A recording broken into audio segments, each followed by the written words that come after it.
Household items worth a fortune.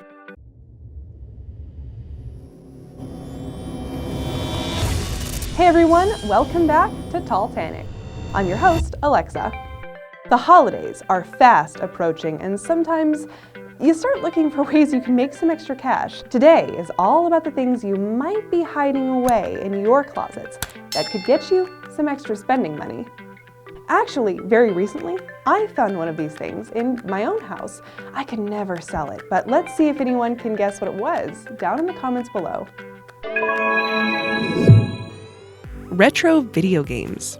It's no secret that retro video games are worth a small fortune, and if you happen to have one or two lying around and you're not desperate for money, hang on to it as long as possible, as value only increases. The games that are usually found collecting dust include Super Mario, Harvest Moon, and Mega Man. Some of these titles have collected as much as $600. The most expensive video game sold fetched $100,000. It was an original copy of Super Mario Bros., unopened, and was bought by a video game collector. This copy was released in 1985 and was part of the exclusive batch of Nintendo games that were launched in LA and New York before the game was officially released in America. Copper cookware. We've seen copper make a huge comeback as of late, and in places like South Africa, copper cables are often stolen and resold. Just recently, 8 people were arrested for stealing 500,000 Rand worth of copper cabling. Vintage cookware is being snapped up at markets, bazaars, and charity shops globally, and that's not just because they're beautiful to look at, but because they have really high value. True copper cookware can sell for anything from $50 up to a few $100s a piece. Don't worry if yours is a bit black. A little elbow grease and copper polish will do the trick. Perfume bottles. Many will have memories of their grandmother's small vintage perfume bottles lining a dressing table and not thinking much about them. Those little glass jars of heavily scented perfume are probably worth quite a bit now. In fact, they don't even need perfume in them. It's the jar itself that has the value. If the jar was made by a company like Lalique, then the jar would be very valuable. Lalique would make their little jars from crystal, and they're delicately made. Some jars would have value placed on them depending on who the glassmaker was, and sometimes the perfume still contained in the bottle would have been custom made. All those factors would have added to the value of the bottle. Best pay your grandmother a visit and remember to bring her some chocolate and flowers to sweeten the deal. Vintage coins. We've all had that jar that we put our odd change into, and our grandparents probably had one too. Best you keep visiting your grandmother and grandfather because their jar could hold the key to their fortune. Between 1999 and 2008, the U.S. Mint stamped quarters with images representing the 50 states. The 2004 Wisconsin coin had a cow, cheese wheel, and ear of corn imprinted on it, but some had a small error. An additional leaf was added. Those coins are now worth $300 each. More coins with significant value are pennies made from steel during World War II. Copper needed to be preserved, so steel was used instead. One of those pennies can get you $10. There are others with value, so after you've broken the vintage piggy bank, you might find yourself rolling in the dough. Boy Scout Memorabilia. W.D. Boyce founded the Boy Scouts of America in 1910, and the purpose of this group was to teach young boys courage, patriotism, self-reliance, and kindred values. Boy Scout history is a long one, and the older scouting gear is pretty valuable. Go and chat to your grandfather and find out if he was a Boy Scout in his youth, and you might be lucky and he has his old badges or scout uniform tucked away in the attic somewhere. We hope you're picking up the trend of remaining on friendly terms with your grandparents here. One of the items that will fetch a fair amount of money is an original Boy Scout handbook from 1910. A leather-bound version signed by Dan Beard and scouting inventor E.T. Seton fetched an impressive $5,000. Vintage advertising signs. Some would class these as the good old days, but back in the past, before pop-up advertising, well, in fact, before computers, companies would advertise their ware using gigantic tin signs. These tin signs are worth a tidy sum of money, and eBay will give you a good indication of their value.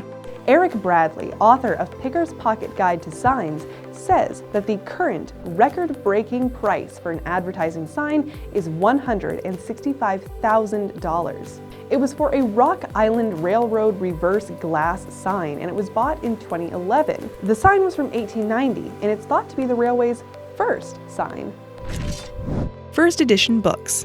The best place to pick up books is at a local bazaar or fete, and rummaging through the books could prove highly beneficial to you. Not only that, if you're a bibliophile, you'll get pleasure from just touching the pages and smelling old books. I digress. Okay, so books can fetch a bit of money on the market, especially if you're fortunate enough to have found a first edition copy of a book. To paint a better picture, a first edition of Harry Potter and the Philosopher's Stone fetched $90,000 at auction. Did you know that the Codex of Leicester is worth $52.8 million? It's currently owned by Bill Gates, who bought it for $30 million in 1994. Old Apple products. Out with the old, in with the new. That's how the saying goes, but in this case, we can say out with the new and in with the old because it's in the old Apple stock that the money lies. Apple released its first product back in 1976, and they've been on the go ever since. Their brand has millions of loyal followers around the world, and there's a huge demand for their original products. If you have a first-generation iPhone around, you probably spent in the region of $599 for it. If you bought it brand new, you could sell yours online right now for around $4,000 if it's still in good condition. If you look on eBay, you would see that an unopened 4th generation version of the iPod Classic sells for around $9,000. VHS tapes. We realize that most people don't even own a VHS player these days, but if your parents did, it's time to have a serious chat with them. They will fondly remember their cassettes and the thrill of getting it all ready and getting the tracking just right. If you were a pupil during the late 80s and 90s, then you remember that there was nothing better when you saw a teacher wheeling in the TV and VCR player. Nothing. Right. So anyway, your parents may come from this era, and there's a strong chance they might have copies of some famous movie on VHS that are worth a lot of money. To give you a few exciting examples, Disney's Beauty and the Beast is the moneymaker of note. A diamond edition from 1991 sold on eBay for $1,000. Other winners include 101 Dalmatians. The Black Diamond edition is worth an estimated $750. The Fox and the Hound, valued at $1,400. The Little Mermaid could sell for $999, and Bambi could fetch as much as $599. Star Wars toys. No one anticipated the huge success that the Star Wars movies would be, and when there were no toys available for the premiere, there was a big rush to get toys into the stores ASAP when they realized their huge mistake. When they were finally available, they flew off the shelves. Toys bought in the 70s and 80s are very valuable today. A 1978 Luke Skywalker toy fetched $25,000 at auction, and quite unknown ones like pre-Hayden Christensen Anakin Skywalkers have fetched amounts of $3,000 and more. My Little Pony toys. Any kid born in the 80s will tell you fond stories of the original My Little Pony series and the toys to match. The ponies can be worth a bit of pocket money for you. One snag, though, is that you need to know the name of the pony you're trying to sell. No use saying pink pony with yellow hair because you might lose money if you don't know the real worth of your prized possession. Mimic the Twinkle Eye Unicorn Pony sold on eBay for $200. Baby Sugar Cake Mail Order Pony can reach $250 if it's in good condition. And Greek Baby Moon Dancer can get you an additional $500 in your back pocket.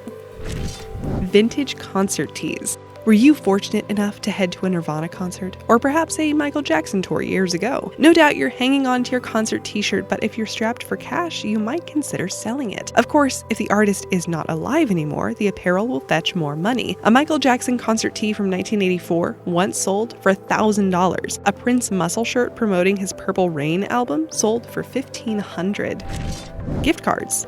Forbes reports that since 2005, there have been $41 billion in gift cards that have never been redeemed. Federal law states that even if a gift card has a 12-month spending frame placed on it, legally, they may not be called null and void before 5 years are up. Best you start rummaging through some drawers because there's a high likelihood that there will be a forgotten gift card. You can either sell it for cash or go and use it yourself. If you find some that have expired, try reselling them on these sites: Plastic Jungle, Gift Card Rescue, or Cardpool.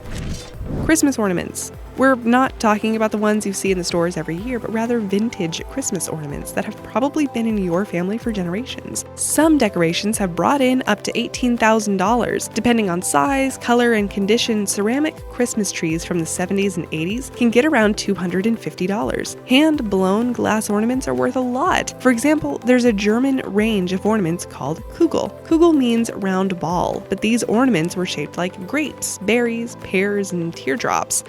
One has sold for $18,000. While I was doing some reorganizing at my own house, I found a working yellow Gameboy Color. You remember the kind I'm talking about. And inside, ready to play, Pokemon Yellow, with my saves intact. Tell me about your special finds in the comments below. 1. Pyrex Dishes. Yeah, you heard me right. Feel free to pause and go scratch around the cupboard really quick. Pyrex was like the creme de la creme of kitchenware and has been around since 1908 when it was introduced by Corning. This diverse cookware range can withstand high heats and is completely multifunctional. The glassware was originally used in laboratories, but the wife of a physicist from Corning baked a small sponge cake in a sawed-off battery jar made from the new glass. It was a success and the rest is history. Pyrex from the 30s and 40s is where the money lies, and many of the glassware from that time had the most beautiful patterns on it. There's a Pyrex butter dish that got $200 on eBay. Bowl sets fetch around $300, and chip and dip sets can clear $100. If you're very lucky, you might own a piece of the Lucky in Love range, where one sold on eBay for $4,000. This piece is extra special because it's either a limited release or a test piece, as it was only produced in 1959. The pattern shows green grass and clovers along with pink hearts. There's one sitting in the Corning Museum without any hearts.